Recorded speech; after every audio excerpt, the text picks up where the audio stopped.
deep in the heart of Central Texas, it's the Best of the Outdoors podcast. Brought to you by Texas Fish and Game Magazine, the voice of the Texas outdoor nation. I'm your humble host, Dustin Warncke, the outdoor success guy. So excited that you have taken the opportunity to download the show, stream it online, however you're listening. Thank you guys so much for doing so. Back with another episode. Last episode, it was a gear review, kind of rundown of stuff that I've been using in the field and on the water.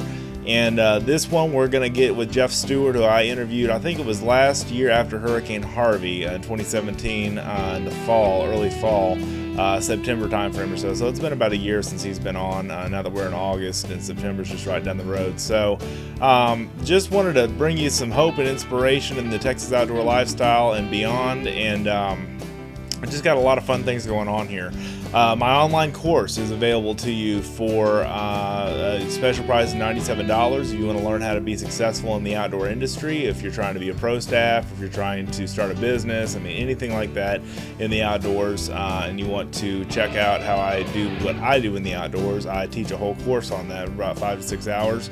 And that course is available through dustinsprojects.com. If you find me in social media, you will find that I've got some posts going on for giving away my new ebook for free, just for joining my mailing list. And you can do so by just going to dustinsprojects.com. Actually, find me in social media. Facebook's where I'm doing most of the posts that have to do with the free ebook, but I'm also on LinkedIn and Insta and so on and so forth. So the ebook is free for a limited time. Just sign up for my email list so I can keep you up to date on what I'm doing personally, and that does not cost you anything. It's 36 pages, so it's not a very long read. It's a lot of fun, short, fun read.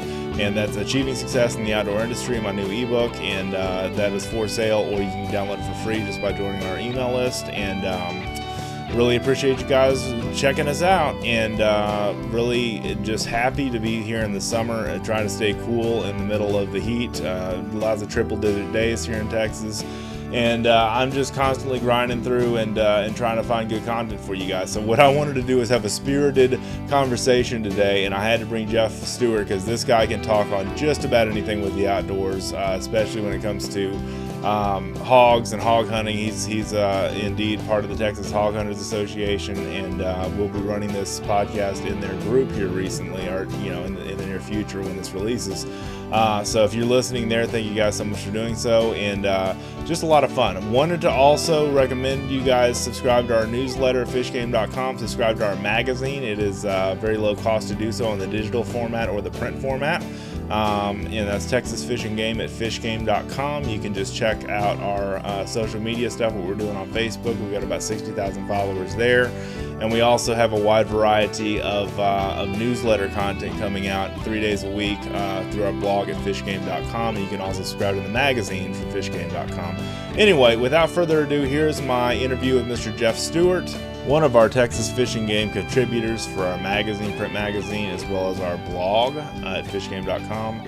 And basically just a fantastic all-around outdoorsman and Second Amendment supporter, and just fun guy to talk to.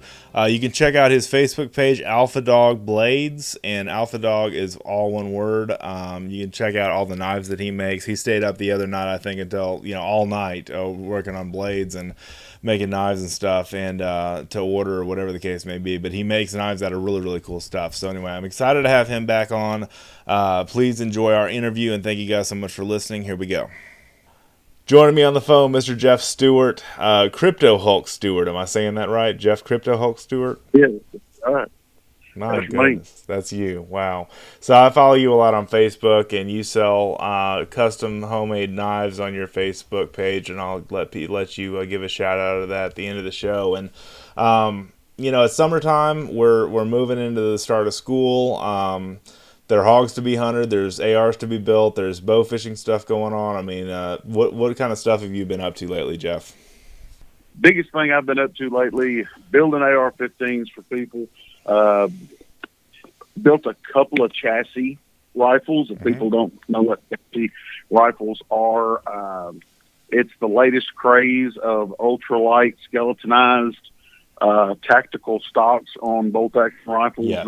Free flow barrels, very accurate. I just love them. They're like performance guns in a way, right, Jeff? Is that the best way to explain that? Yeah.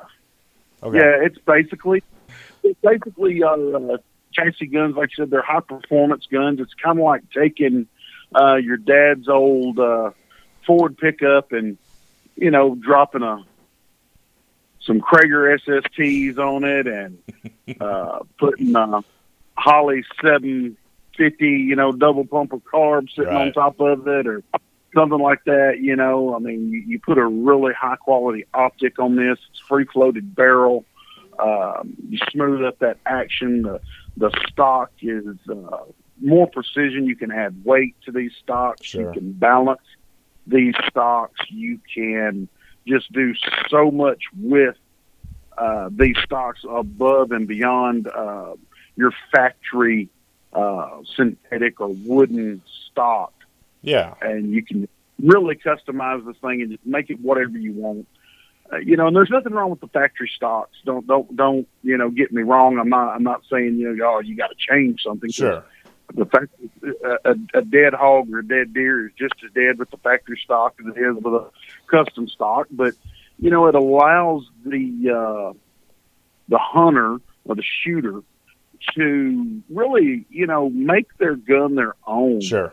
And customize it just like your cars or just like your four-wheelers or anything else. You get to customize this thing and you get to make it yours. Right. And when you bring it out at a shooting competition or in the deer camp or whatever, when you bring it out and people are like, wow, that's pretty awesome. Same thing like with our AR-15s, we're able to put really awesome, skeletonized things on there. Sure. Or Cerakoted or, just whatever you want to do to these to just make them yours, make them personal. And it really, especially if you got kids and you're getting kids into the outdoors, these kids today, they're into something a little more flashy, instead of playing a video game or something, you break out a really tricked out AR, and all of a sudden, instead of shooting something on the TV, they want to go out into the range and pull the trigger on some real ammo and learn some real gun safety. Sure. And get that quality time between parent and child that you don't get on the video game system. Yeah, absolutely. And, then the neat thing about what you do with chassis rifles and ARs is there's so many things, customizable, personalized things that you can do with guns these days. But the cool thing about all that is really with both sets of guns, what you're able to do of rifles is basically you're able to, make them ring out the best performance from each one of them. Is that right? Exactly. I've taken rifles that people have brought to me and said, man, at 100 yards, the best I can get out of this gun is, like a 3-inch group. Right. And I'm going, wow, I literally can take a gun that someone has bought, one of your economy platform guns that people buy. They bring them to me. It's a, $250, $300 gun.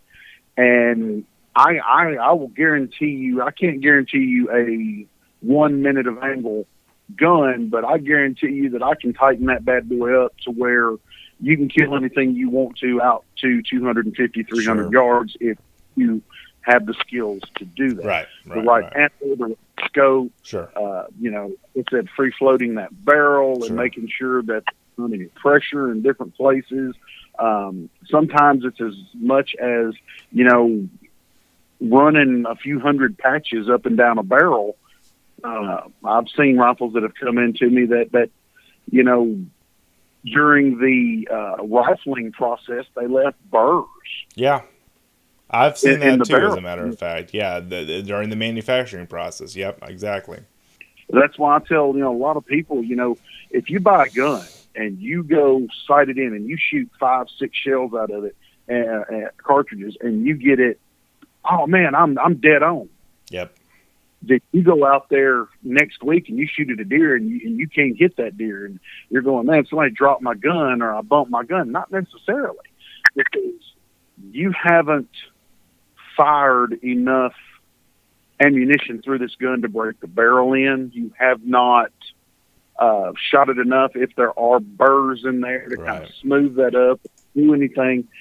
So, you know, I try to tell everybody, if they bring me a brand new gun, you know, bring me a minimum of 40, 50 rounds of ammunition. Right, to really break it in. Yeah, sure, I get that.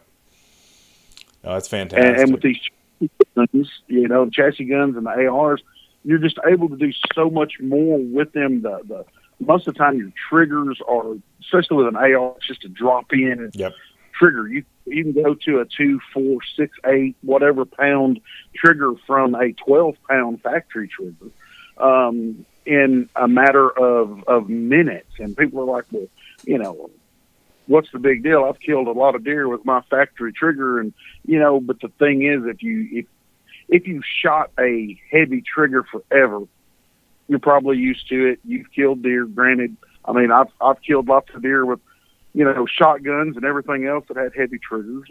Right. It really wasn't that big a deal. But whenever I got into gunsmithing and I was able to take my old Remington 700 and I was able to drop a new trigger in there, because those 700s were notorious about going off. Either that or you have a Remington moment, as it's called in the military, where you pull the trigger, nothing happens, and you're just sitting there, what do you do? What happened? Yeah. So drop a new trigger in there, and all of a sudden you're able to customize it and get a, you know, I'm the kind of guy, I like about a 2-pound trigger. Yeah, maybe dangerous for some people, but me, the level of skill that I have, about 2 pounds is what I like. Sure. And I can take a gun that just honestly hasn't got a whole lot of accuracy in it, and just by simply changing out the trigger, tighten that group up sometimes as much as a half an inch. Sure. No, and there are two trigger companies that come to mind that I've had personal experience with, and that's CMC Triggers, who just ran with us in the August issue of Texas Fish and Game, and ran an ad with us, and then Timney Triggers. And I was at the SHOT Show this year testing out some of the Timney AR triggers, which are, you know, just incredibly, I mean, smooth and light and nimble, and just, I mean, a joy to shoot. So are you seeing the same kind of things? Oh yeah. I just actually traded one of my custom knives, real nice skinning knife, the other day for a custom trigger for one of my ARs from a gentleman, and it was one of the CMMGs, I think is what it was. Okay, cool. And I have not had a chance to drop it in yet, but that is going to happen here really quick, because I'm in the process of building a new, actually building a pistol, AR-15. Cool. Which is I'm going to use it a lot. People say, why would you want a pistol AR-15? You know, why in the world? Well, one, I can have a 10-inch barrel. Right. In a 300 blackout. And a 300 blackout performs relatively well out of a 10, 12-inch barrel. A shorter barrel, right, exactly. Because it was actually designed for a 14-inch barrel. The actual cartridge was only designed to, I mean, it burns every bit of powder and achieves all the velocity it's going to get in 14 inches or less. Yeah, I've heard that.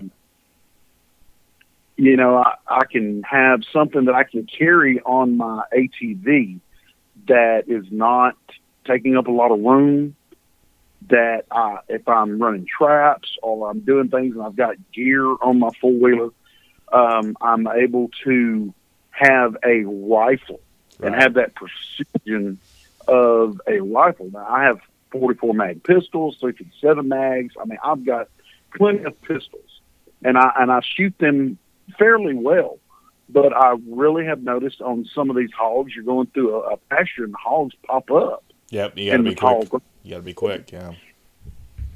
Not only you have to be quick, but, you know, I've got 30 rounds in my mag at my disposal.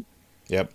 And I'm capable of having red dot sights or an ACOG or even something with like a 1 to 5 power. Sure. So I could crank it up to 5 power if I need to. Yep. You're just so much more versatile if you have a rifle calibered AR type pistol. And people say, oh, there's no use. Who needs one of those things? And I tell them, well, first off, my Second Amendment right has nothing to do with me needing a gun for hunting. Right. But if you're asking me what do I need it for, just about every one of my guns is one of two things. It is either a tool that I use in getting rid of hogs, or it is a tool I use in hunting deer, rabbit, squirrels, you name Sure. it, it's a tool. Or it is a tool that I use to go to the range and just shoot as many bullets as I can, as many cartridges as I can get out there and have fun. Yeah. So no matter what it is a tool. It is no less a tool than a screwdriver or a hammer. Or, I have lots of friends and family that love doing carpentry for fun. Yep. I like shoot guns for fun. Yeah, that's right. I do too. I'm the same way. Right. I don't want to go too over the top with that, but I do have people that ask me, since I build these kind of guns, why would you want one? Why would you build Right. one? You don't need one. And the whole thing is, a lot of older hunters and outdoorsmen have come at me and said things like, I've had the same 30-06 for since 1947 and never needed an AR-15. And I'm like, well, hey, just a minute. Why didn't you get a muzzle loader? Why didn't you get a flintlock? Right. Why didn't you cap and ball? I've taken probably close to 100 deer in my lifetime with various types of muzzle loading rifles, everything from an actual flintlock to the cap and ball, and right on up to the modern inline muzzle loaders. And truth be told, if it was only about going hunting, I can take a 50 caliber inline muzzle loader with a good quality optic on it, and I can kill a deer with that further than you can kill one with a 30-30 Winchester. Sure. Yep. Well, especially with the powders and everything else, the pellets and everything that you can get for those inline muzzle loaders. I mean, they're darn near as good as a rifle in a lot of cases, aren't they? Exactly. And people also come at me, these same people, and they're like, well, that's a military gun. Well, you know what? The Remington 700 that you're hunting with is a military gun. That's a good point. Yeah, Marine snipers, the snipers use that one. Yeah. That gun forever. Yeah. The M40 is a Remington 700 action. Mm-hmm. So, I'm like, and as go back to the, Winchester Model 70, which was also a sniper rifle during the Vietnam era. Yes, it was. It is based on the Mauser action. Yep. That Mauser action was a military style rifle. There's people that hunt with 303s, the old Lee Enfields. I have one of those. I just picked one up. Yeah. My dad, bless his heart, passed away now this last December. I have his first deer rifle, and it is a Mark III Lee Enfield in 303 British in my gun safe.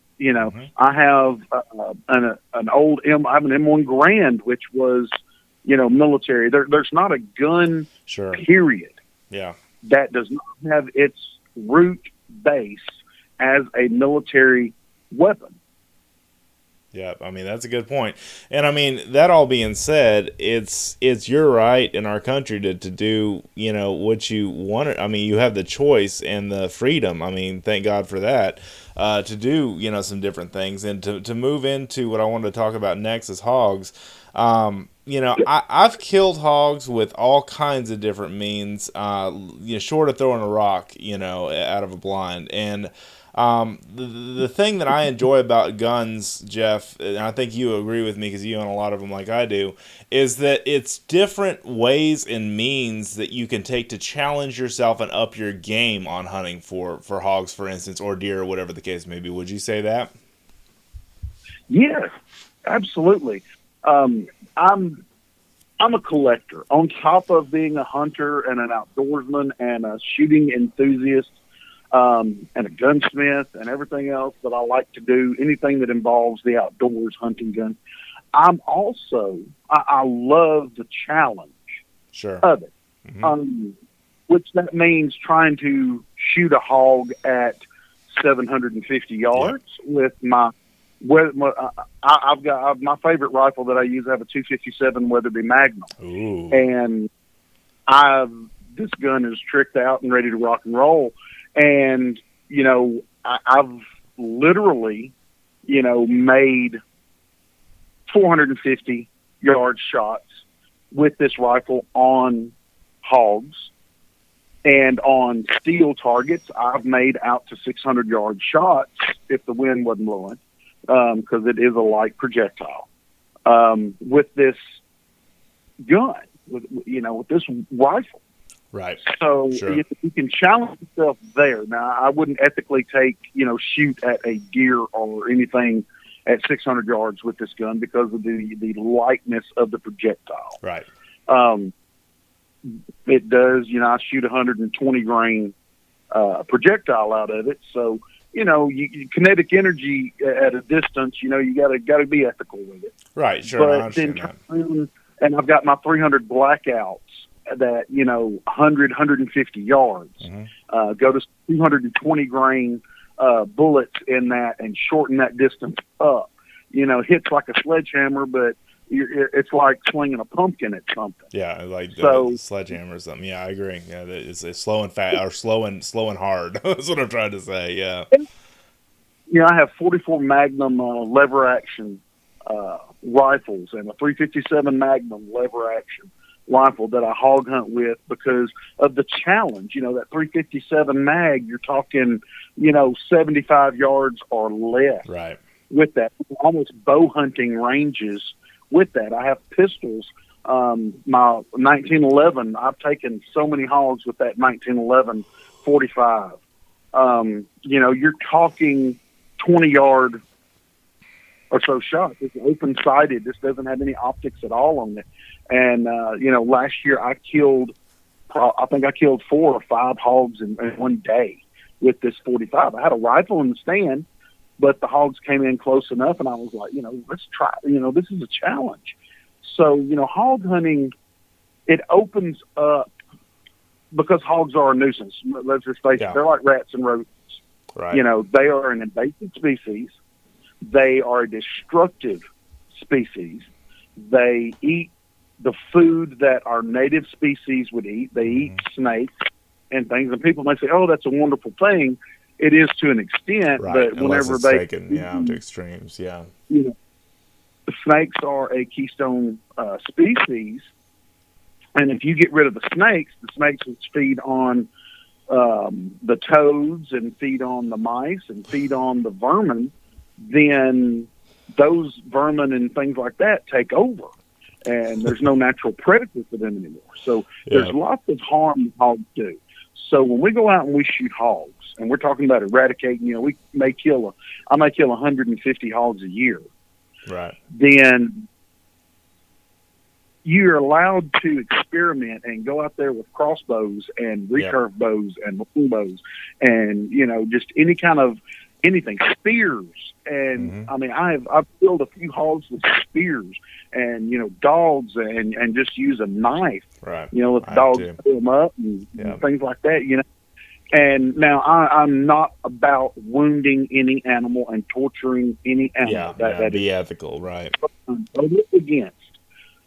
So I want to dispatch that animal as quickly and as cleanly as possible, but you're still able to do that and still have fun and still experiment with new weapons and types of things. I honestly, I want an old flintlock pistol. Like a brown bass or something? Or no, like a pistol. Okay, not a rifle. Okay, all right. That's just like in Pirates of the Caribbean, the flintlock pistol. The muzzleloader flintlock. I have not killed a hog with a flintlock pistol. I kind of thought that would be cool too. We're talking, probably 12, 10 yards on this thing, maximum distance. Or you can get a blunderbuss, Jeff. You can get a blunderbuss and really reach out there and touch them, I'm just messing with you. I really, I'm not beyond anything. Now, the only thing I do, now, honestly, and we may get some slack on this, I do not approve of at all, is the blowing hogs up with tannerite. Yeah, I don't either. I think that's kind of cruel and unusual. And that brings me to the warfarin thing, which I wanted to talk to you about, which is kind of off the books right now, but they're looking at another poisoning way with sodium nitrite. Am I saying that right? Sodium nitrate. Yeah, so nitrate, yeah. And so it's one of those things where nitrite. Nitrite, I'm sorry, forgive me.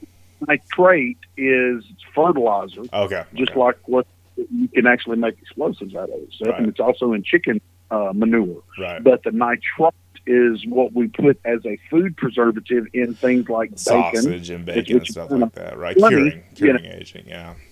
And it's not poisonous to human beings, but it is deadly poisonous to hogs, and to the point that a hog eats it and dies in a very, very short amount of time. Yeah. No, I heard that. It's not as lethal to non-target species. Warfarin was such a bad idea. I teamed up with the Texas Hog Hunters Association, a couple of good friends of mine over there, and we sat down and we discussed this at length. I know, and I want to put this podcast in their group because that's something I'm kind of buddies with Scott Dover, who founded that group, and I've met him and we talked a few times, and but just the reaction that the hog hunting community had towards it, that this is not the way. I mean, it was like politics, man. It was people that were on one side or the other and vehemently opposed to each other. I mean, it was bad when we dealt with that, Well, it was so horrible because I got attacked because I was in the forefront and was on every show I could get on talking about warfarin and putting the facts out there. Mm-hmm. I don't ever talk about something when I'm ignorant of the subject. Oh, sure, absolutely. I try to educate myself before I open my mouth.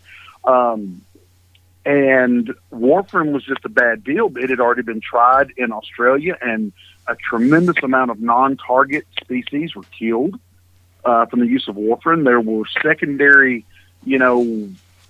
if a hog eats the warfarin and dies from the warfarin, and the coyotes eat the hog, and the buzzards eat the hog, and the eagles and the hawks and all of these things eat the hog, then they're going to die. All of these things are going to die. And if that hog walks onto my property, and I don't want warfarin on my property, and that hog ate the warfarin and then came to my property and died, well, according to the law they were trying to get passed, the landowner was supposed to be responsible for, recovering and burying hogs. Well, then I was going to have to give my adjoining landowners just free reign to come on my property anytime it was just a bad deal. Well, and it's just the way they pushed it through, and then the way that people reacted to it and everything. And you had a lot of people at our magazine that were for it against it. And I was just more worried, like Chester Moore, editor-in-chief, good friend of you and I both.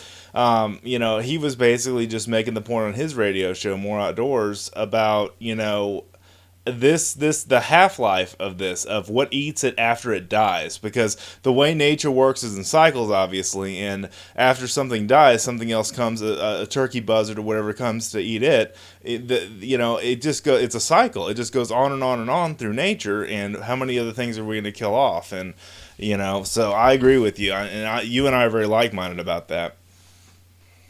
Well, and one of the things when I was speaking I actually visited with our agricultural commissioner's office at the time, not him personally, but with people in his office. Sure.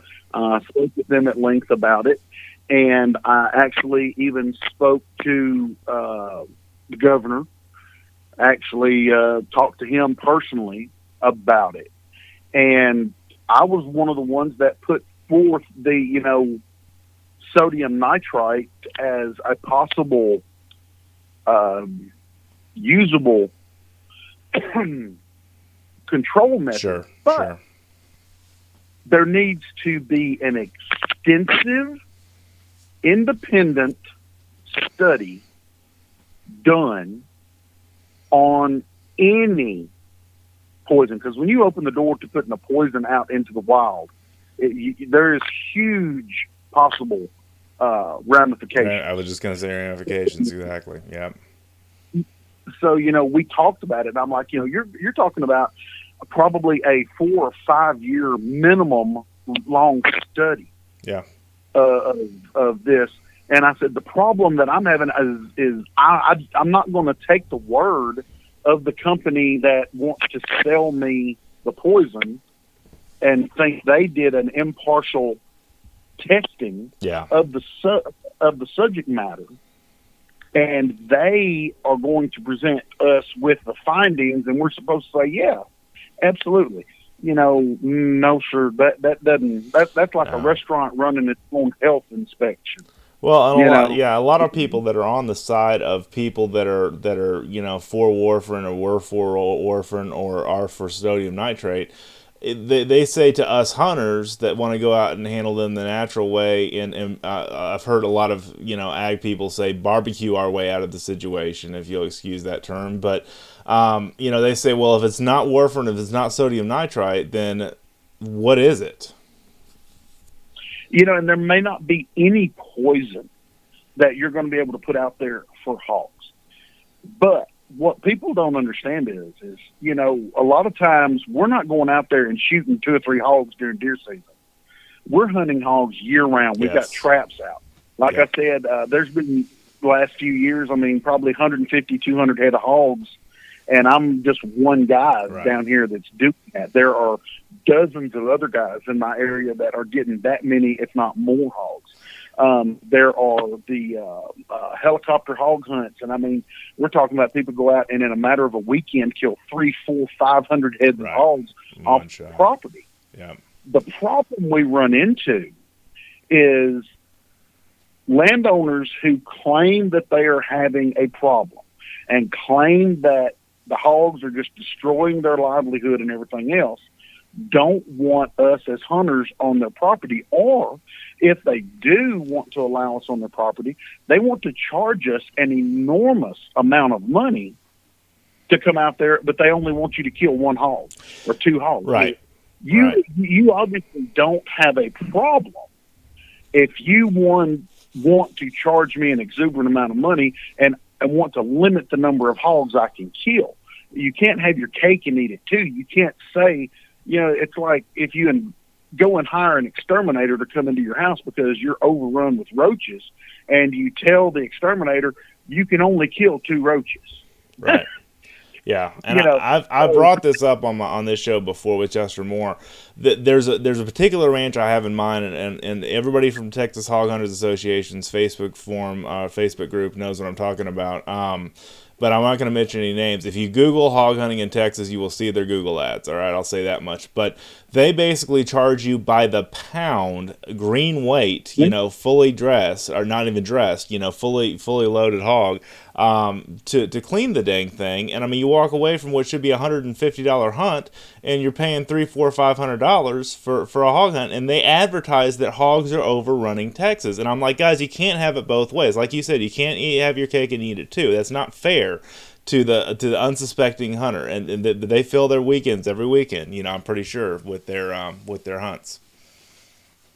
It ticks me off. I had a guy that just met me. I was at Tractor Supply. If I can mention the name, I don't mean to advertise for anybody, but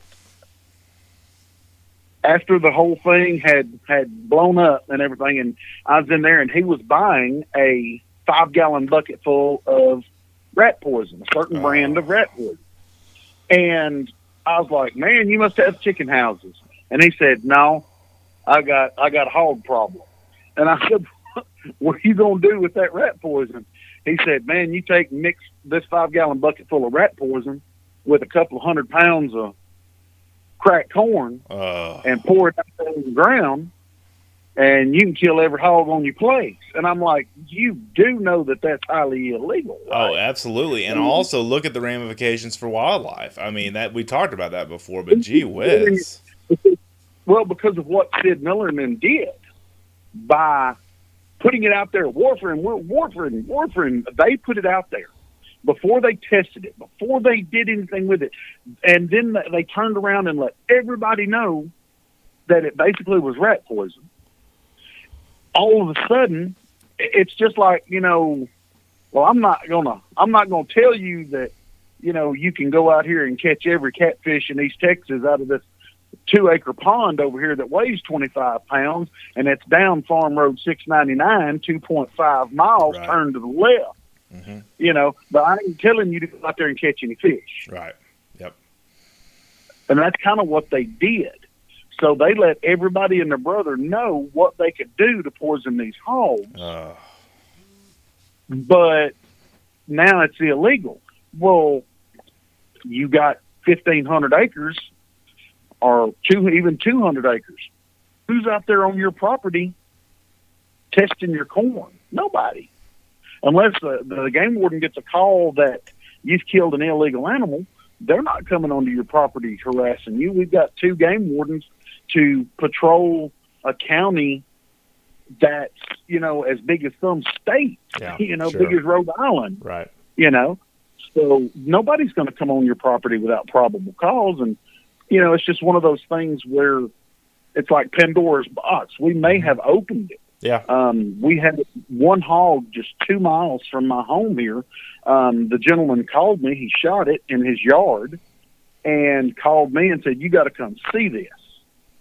I've never seen anything like this in my life." And this was last year.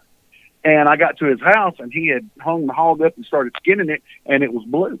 The fat was blue. It's the one thing that does that, and that's warfarin.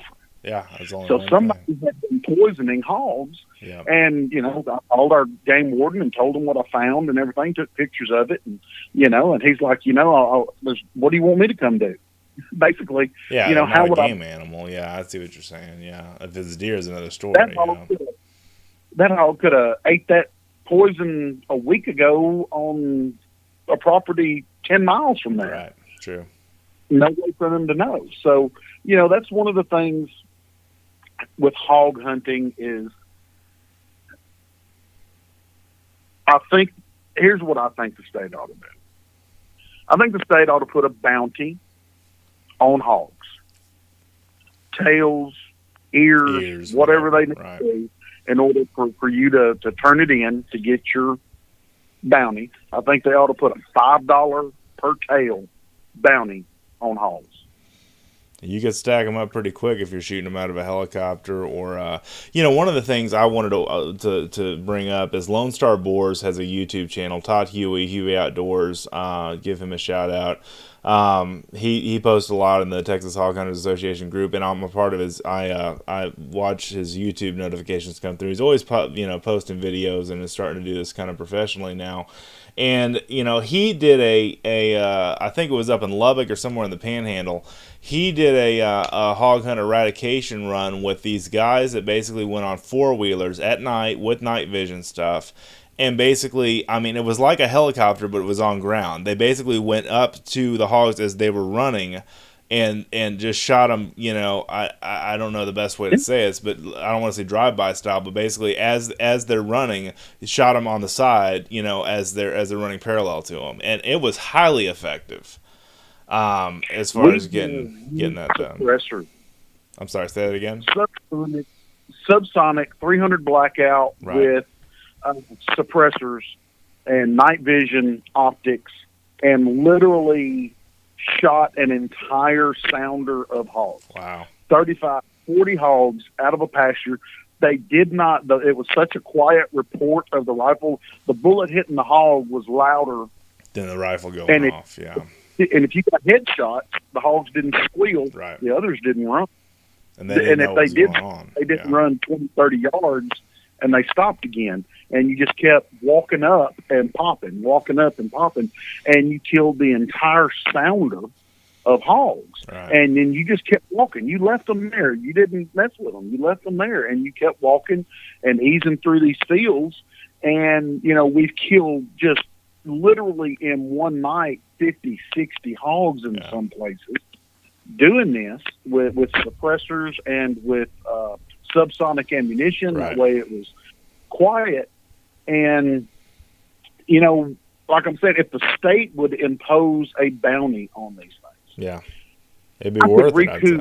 Yeah, I would invest. I could afford to invest in a very nice thermal optic. Yeah, which are not cheap. And you say that one of the guys that I work with, that I got my start in this industry with, Mac and Prowler, Bill Henson and Randy McMillan up in Texarkana, they are actually paid a very modest sum to go and eradicate hogs on 5 ranches that are all connected to each other. And so they go out darn near every other night and basically go out there and start whacking pigs with, suppressors and just quiet guns and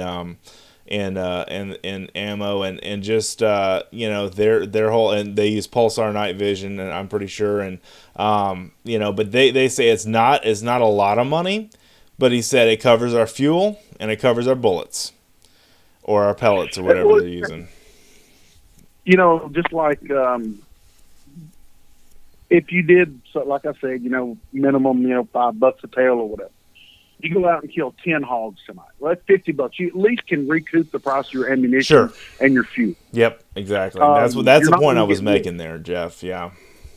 But, turn right around and somebody like me or the guys that I know, well, if we had a chance to, if I went, we all have to, talk to our wives. And if I go to my wife and I say, Sharon, I want to buy this new thermal optic for my AR-15. Now, this thermal optic is going to cost me $2,500. Right.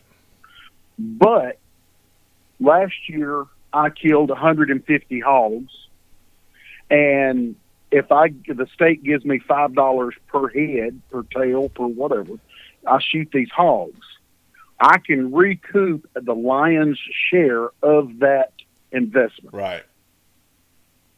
Because if I get another 150 head this year or more, which if I get this optic, I have the opportunity to double that now. Right. To probably pay for this optic and put money in our pockets. Once this optic is paid for, I'll always have it, and I'll be able to just keep stacking them up. Yep. And so, as hunters, we're going to get out there, and it's fun, for one. We're going to get out there and have fun. 2, we're going to help the landowners. Yep. 3, we're going to be able to buy better equipment and upgrade and blah, blah, blah. And we're going to just keep doing better and doing better and doing better. And we're going to keep these hogs. Because what people don't realize, I had to draw this out in a wildlife class that I was teaching. One single sow can be the matriarch of about 2,000 pigs in a year's time. Okay, I was going to say through the lifetime, but you're right, because they basically breed like rabbits. I mean, that goes without saying. We talked about that on the show before. One hog will have, I've seen litters as big as 19 piglets living in a litter from a wild hog. Golly. And that's going to be about a 50-50, but your average litter, you're looking at about 12 piglets. Right. So 50-50, that's 6. So she has 6 at 6 months of age. Right. Then the 6 females that she just had, 6, all the way down, and you start pyramiding that. It's like compound interest in the bank, kind of. One thing, it's like a snowball effect, if you will. Yeah. And at some point in time, and not the first year, but at some point in time, in a 1-year span, her and her offspring will give birth to over 2,000 pigs. Golly. I never did the math like that. That's one sow. Right. It's one sow. And they all breed. Yeah, that's exactly. Well, and the other thing I wanted to talk about before we run out of time is just that hunting them and just upping your game and your challenge to yourself and playing the game to win, to up your game to hunt them. But also I don't think that that hunting is, I think more people should get involved with hunting. The one thing that we have issues with is something you talked about before the show, is that landowners, and we talk about this a lot on Texas Hog Hunters Association group. It's been brought up before. Why don't landowners let you go out for free? Well, the main reason is liability. They don't want you getting hurt and suing them on their land. So they need, but you can't have your cake and eat it too. Like you say, with offering, hey, I'm overrun with hogs, but you got to pay $300 to shoot one. That's not a good plan. I had a landowner recently contact me, and he said, I bought a brand new tractor, and I just did $1,500 worth of repair work to my tractor and my hay baler because the hogs had rooted it up, and I drove my tractor into this ravine that the hogs rooted it, and then the rains washed it. Oh, no. And I was like, oh, my goodness. And he's like, can you help me? Can you come kill some hogs? Right. And I said, yes, sir. I can come kill some hogs on your place. He said, what will you charge me? And I said, well, I know that you don't allow anybody to deer hunt on your property. Right. Because you got cows. I said, what if I come out there and I get these hogs for you, and if you're pleased with what I do with these hogs, you let me come out there and do some bow hunting on your place. Right. Which shouldn't bother the cows at all. Right. Not even gun hunting. Right. Just bow hunting on your place. And he said, you know what, son? He said, I don't think I'd have a problem with you coming out here and doing that. So I went and traded this landowner, me going out there for weeks and weeks and weeks, putting out hundreds of dollars worth of corn, sure, traps, hunting, bullets, all these things.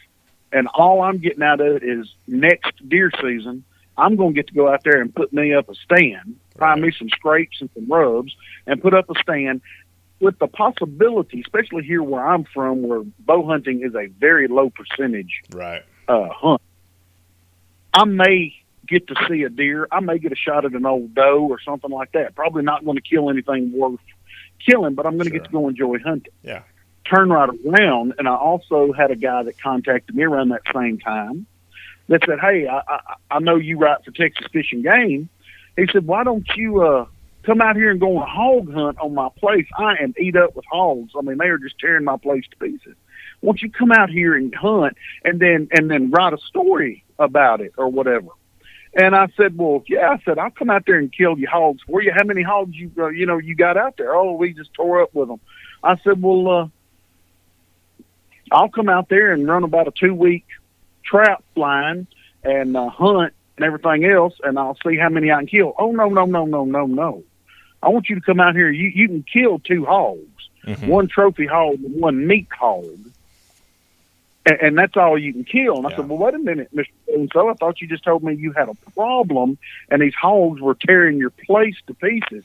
Well, I do, but I get $250 a day for somebody to come out here and hunt these hogs. And you're not going to shoot your way out of that situation 2 hunters at a time unless they're killing mass numbers, and you and I both know that. And it just blows my mind that the same people that claim to be in dire straits with these hogs, they're tearing their crop fields up. They're uprooting their freshly planted seeds. They're just destroying everything that they've got, hay meadows and everything else, but they don't want you on their place. Now, I'm not talking about a bunch of drunks coming out there drinking beer and shooting the countryside up. I'm talking about reputable people that can give you references that you can contact, you can call and talk to them and everything else. Reputable operations that can come out there and come in your place, but they don't want you on there. So my answer to them is when they do that is then apparently you don't have a problem. Right, you don't have a hog problem then, obviously. No, and that's exactly right, Jeff. It ticks me off that, it's just you can't have it both ways. You can't just limit your hog hunts and then charge good money for them and do the trophy hog and a meat hog. And again, this is, and I work with a high fence ranch. I do PR marketing for a high fence ranch that does hog hunts, but and we get a lot of hog hunters that come through there. The hunts are $150, but it's a high fence place, and it's one of those things where I don't feel that we're dishonoring anything or anybody, because in a way we're helping with the solution to taking the hogs out. But we don't charge a mint for them either. You're not going to get a $900 hog hunt, like you will from some of these places after you get done skinning your game. I'm sorry, they get done skinning your game and quartering it up for you and put it in your ice chest, because that's a ripoff. And for companies like that and ranchers to say, well, I'll do this, that, and the other, and I'll go out and skin your hogs and everything, and you got to pay $2 a pound, is a ripoff in my humble opinion. And that's not the solution to the problem. That's my humble opinion, though. I was actually asked to leave a ranch a few years ago because they were charging to skin the hogs and quarter the hogs and everything, because I told all the guys that we were down there with that I'd skin all their hogs and quarter them for them for free if they didn't want to do it. Yeah, sure. Some of these people were elderly hunters. Some of them were veterans that I respected, brothers in arms, and some of them were ladies that were there. And I said, you know what? I said, I'm probably one of the best hog skinners there is in East Texas. I said, I can skin a hog in just a matter of minutes, have it quartered up and put in an ice chest. And they all were like, well, yeah, thank you. Well, after it was all said and done, whenever we were leaving, shaking hands, the owner of the ranch basically told me he didn't want me back on his place because I had taken money away from him. Out of his pocket, yeah. For skinning the hogs. And I basically turned around and said, well, I mean, you were ripping people off in the first place, charging them the amount you were charging them. I don't mind paying somebody if they're going to skin the hog. Yeah, but don't rip them off. Yeah, I agree with you, man. I mean, we do the same thing at the ranch. A lot of people don't even want to touch the things after they shoot them, and that's great. But don't rip people off, and that's what ticks me off about these ranches that do this, because you end up paying way more than your hog is really worth in Texas, or elsewhere. Exactly. One of the best places I hunted was out in Sabinal, Texas. And one of my the owner of the ranch, I got to know him a little bit and was invited out there to come and bow hunt. It's a bow hunting only ranch, no rifles allowed on the place. And I went out there, and it was, for a hog hunt, it was like $150 for the weekend. This has been a lot of years ago. Yeah. And you could use the bunkhouse, had to bring your own bedding and your own food. Mm-hmm. But they had a bunkhouse with heating and air conditioning and every TV, everything in it. And we went out there, and it was a high-fenced operation. This man had 10,000 acres. Wow. And until this point in time, I had been the reason I got to go hunt there is I was against high fencing. I'd never hunted on a high-fence ranch, but, boy, I was against high fencing, and I was writing about it and really ripping into landowners that had high fence and people that hunted on high-fenced operations. And this guy basically said, you know what? Come out here and hunt on my place, and then tell me what you think afterwards. Mm-hmm. So I accepted. I went out there, and literally I could have walked for 2 days in any direction and not found the fence. Mm-hmm. Of course, there were roads that went by the fences, but literally, if you got dropped off in the middle of this ranch, you would never find a fence. Right. You'd be walking for days. Yeah.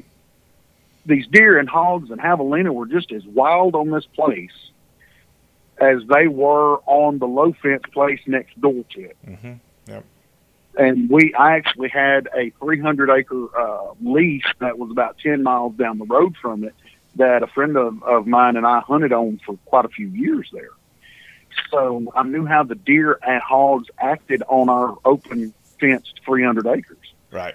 So I went and hunted there, and I killed a couple of hogs, and the place was excellent. The courteous, they were treated you like a member of their family. Sure. Big huge pond. Whenever you were through, if you kill both your hogs or whatever in one day, you could fish the next 2 days in the pond. Right. And they 8-10-pound bass in this big, and it was like a 10-acre pond. It was like a small lake. But what I'm saying, this place, the guy was doing it right, and as far as high fenced operation, it really changed my mind. Yeah. Now, I'm totally against these other places. I went to another place that had 40 acres under a high fence, and there's just no way on earth that a deer can get away from you on 40 acres. Yeah, it's like a zoo. Yeah, I get that. You know, so I was totally against that place. But when you've got thousands of acres, those animals inside of that place, if you manage it properly, they have no idea they're inside of the fence. Right. Now, and that's true. I mean, the ranch I work for, so densely wooded. I mean, you basically was dropped in the middle and you can't find a fence. I mean, it's one of those things, and it takes a while to get your bearings because it's so thickly wooded. And I've been lost on there before because, you know, not really hopelessly lost, but I mean, it's really wooded and it's easy to get turned around. But I mean, you know, I'm not against high fence operations for a lot of reasons, but I mean, that's the way. Look at South Texas. I mean, that's completely started to all go high fence, you know, not all of it, but it's certainly going that way. But you know, anyway, it's just, there are people that do it the right way and the wrong way, and I think the way you and I have talked about, you know, we've talked about both of the differences about both, and I think that's educated folks. Yeah, and you know, I like to use my property that I have here in Panola County as an example. I have been managing this property for over 20 years. I have used my own brand of management on this property. It's totally low fence. No fence, actually. There's not even a barbed wire fence running around it in a lot of places. So I've killed 150-inch deer. There's been about 3 150-inch deer that I've killed off of this place. Couple of 140s. Lots. If you kill I put it like this: if you see a 120-inch deer on this place, you better be pulling the trigger. You better shoot it. Yeah. Yeah, this Panola County, you know, northeast Texas, there's just not huge. I mean, there are a few old bucks here, but most of the time they're not. But what gets me is I've got people all around me that operate on the premise of if it's brown, it's down. Right. Yep. Kind of thing. I have literally sat on my stand, and I don't hunt fence lines. My neighbors, they like to stack their stands up on my fence line.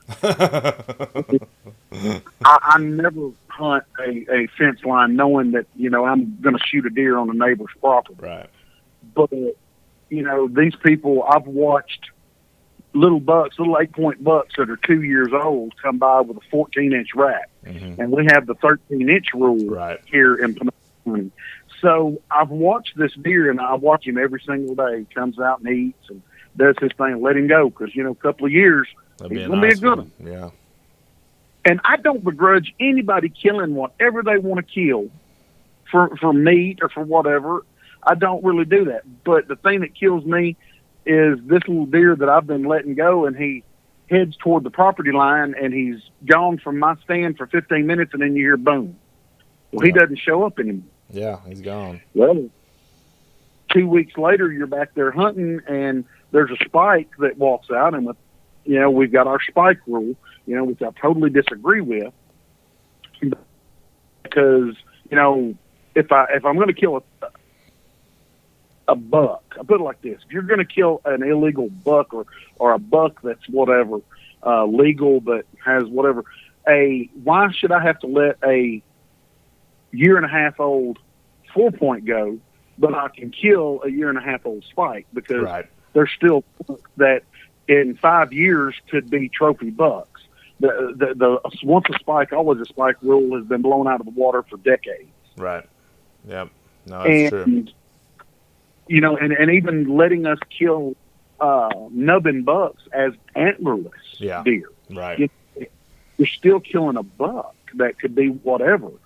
But I watch these little deer walk by, and the neighbors are killing them.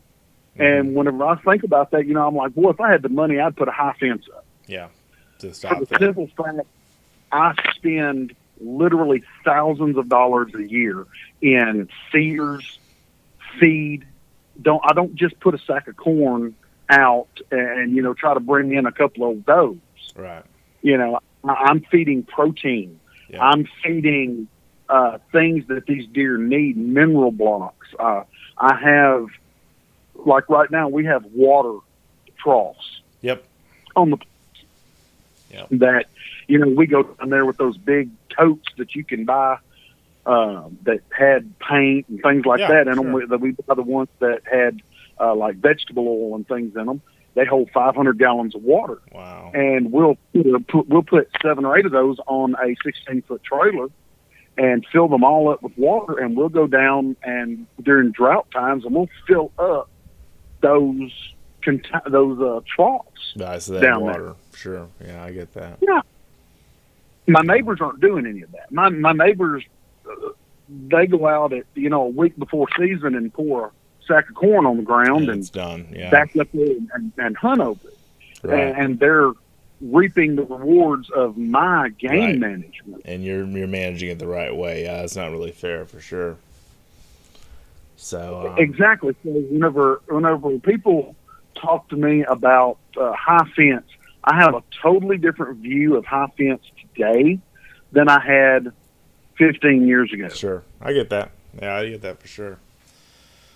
I have evolved, and as hunters, we have to evolve. We can't stay stagnant on our views. Yes. And I know you've noticed probably as much as I have.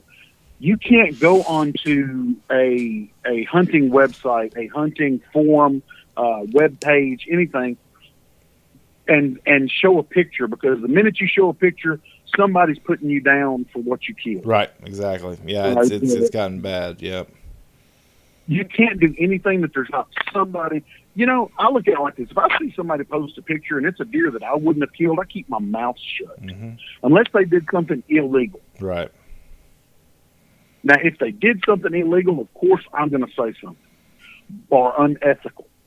But if somebody went out there and killed a deer, legally harvested it on his property, on whatever, you know, it's totally legal in the area that they hunt in, and this, all of a sudden, the other, I don't begrudge them that. Just don't shoot it on my property. Right. You know, I mean, don't shoot over my fence and then drag it home. But if it's on your property, I don't have a right to say a word as long as it's legal. Right. No, I agree with you. People, they just, I mean, I've even seen them go after little kids on these I have too. Sites and stuff. And I try to tell them, you know, one day I was like, you know, guys, we have enough problems with the anti-hunting community, PETA, you know, who else, just so many antis out there coming at us. We can't afford to do this. And I wrote an article for Texas Fish and Game, one of the first articles I wrote, and it was called United We Fall. Yeah, I remember that one. And that was what it was about. Right. You know, and we're all hunters, but boy, we will turn on each other in a heartbeat, and we will run each other into the dirt, and we'll tell each other, "Oh, you're not a real hunter because you hunt with a gun that'll shoot 600 yards. Right. I hunt with a 30-30, or you hunt with a crossbow, so you're not a true bow hunter." Or you hunt with a compound and you use sights. That's not skill. That's training wheels, as they say, yeah. I mean, I get that all the time. And, you know, bless her heart, we have to keep policing ourselves. We don't need to stop doing that. I agree. But can't we all just get along? Well, it's just the fact that there's a tactful way to say, you know, buddy, that's a great deer. That's a really great deer, and I am very proud of you. But now that you've got that 4-pointer, next year, Are you going after a 6 or an 8? Are you going to keep trying to get better?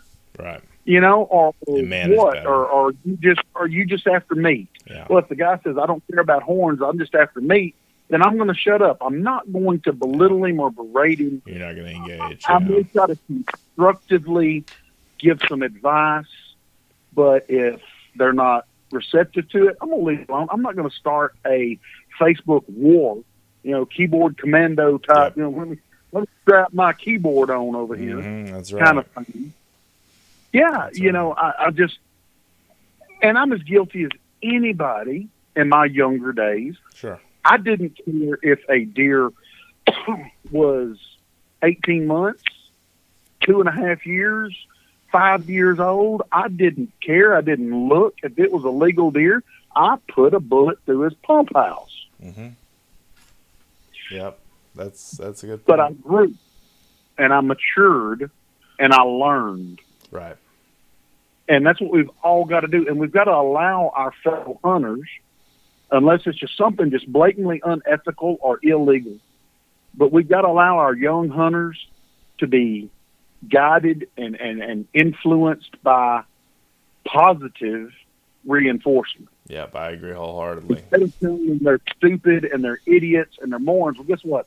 That kid's probably never going to come back to that website, that outdoor page. Or he's not going to. It's this experience like that almost stopped me from hunting when I was just starting out in my early 20s, and I'll never forget that. And it's just one of those things. And we're about at an hour, Jeff, so I think we better wrap it up. Okay. You've been great, an awesome guest, and this is a great thing to wrap up on, because my whole thing about the outdoors is that already there's a decline in hunting, year over year, and it's one of those things where we need to unite and take care of each other and support each other and unite together as a group of hunters, and that's something I know you and I very much agree on. Very much so, adamantly. No, I think that's great. Tell people how they can find you, or and about your knives as well, please. Oh man, I can be found on Facebook and Instagram. Jeff Crypto Hulk Stewart. I love that. At fishgame.com, you can look around there and find my blogs and things. Mm-hmm. Good gosh. And my knives can be found on Facebook at Alpha Dog Blades. Alpha Dog Blades. Okay, cool. And I build everything from Viking battle axes, authentic Viking battle axes, bowie knives, skinning knives, daggers, kitchen knives. One of my biggest sellers are chef's knives. Cool. That I make out of W6 tool steel. Mm-hmm.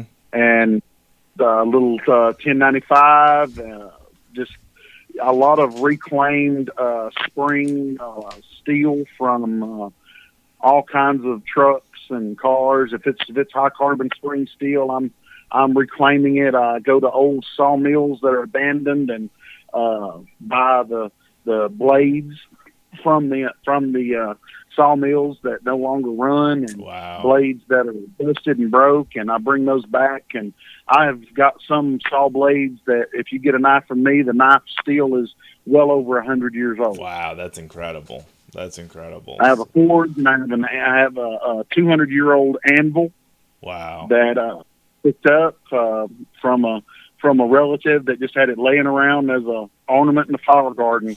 And this anvil came from England over 200 years ago. Oh, that's amazing. And I've built my own forge and propane forge, and I bang steel and make knives and hammers, and like I said, Viking battle axes. I'm finishing one of those up right now. I got the handle and stuff mounted in pins, and it's all epoxying right now. That's awesome. That is awesome. Well, thanks so much, Jeff. It's a very spirited conversation. You and I are very like-minded about these issues, and I'm just so happy to have you back on the show, man. It was my pleasure. As usual, I enjoy talking to you. Just doesn't matter if it's on the show or just us talking. I appreciate it, man. Thanks so much. And there he goes, ladies and gentlemen, Mr. Jeff Stewart from Texas Fish and Game, fishgame.com, as well as our blog, and as well as Alpha Dog Knives, and just or Alpha Dog Blades, I should say. Anyway, really great guy. Enjoy having him on, and just look forward to, because man, after we got done recording this one, we just talked for like another 30 minutes. I mean, him and I hit it off, and we just go for it. So him and I both like to talk a lot. So anyway, thank you guys so much again for watching, reading, and listening. Please subscribe to our newsletters, as I talked to at the beginning of the show. They are free to get every 3 days a week. So you get Tactical and Practical Tuesday, you get Wildlife Wednesday, and you get Thursday, the Texas State at the Outdoor Nation.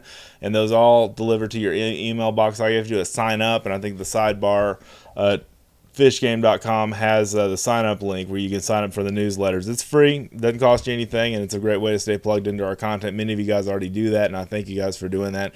And I just want to personally say, guys, I've been banging out some stuff on Facebook lately, some videos that I've been doing just on the spot, Facebook Live style videos that I've been doing, and I'm really trying to bring to you guys the inspiration and the hopefulness of what we do in the Texas outdoor lifestyle as the outdoor success guy. And I just hope you guys see that. I talked about last summer. I remember this episode I did still about a year ago, where I talked about Rick Warren. He's the author of The Purpose-Driven Life, which is a fantastic Christian book. But one of his famous quotes is, "The purpose of influence is to help those who have none." And that stuck with me and still sticks with me today, because one of the things that I try to do in my work in the outdoors is be a conservationist and make sure that what we have is preserved for our future hunting and fishing generations and outdoorsmen and women. But also, I'm here to advocate for anybody that needs advocating, when it comes to the outdoors, to the Texas outdoor lifestyle, for helping you be successful in the outdoors, whatever the case may be. I'm an open book when it comes to helping with that. So if you have a desire to do anything crazy in the outdoors, like gain a pro staff position, or any kind of success-based stuff, I will help you with that personally. And you can reach out to me at dustinsprojects.com, which is my personal website. It has a kind of a hub of all of my stuff I do, and really look forward to connecting with some of you guys. If you like the podcast, please leave a 5-star rating on iTunes. That would be a huge deal for us.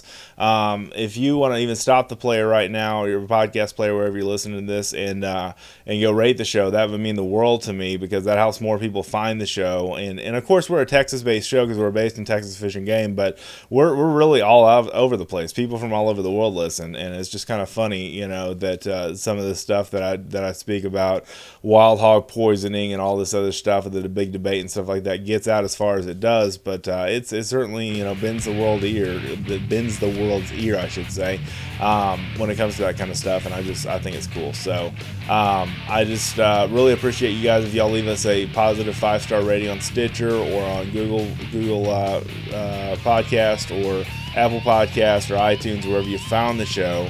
Leave us a review. Podbean's another place. Leave us a comment. Contact me on social media. My last name is spelled Warncke.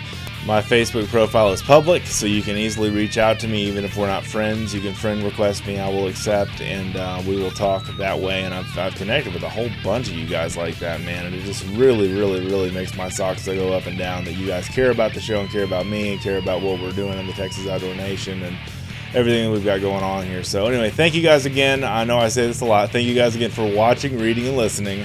Have an awesome day in the outdoors. We'll see you next time.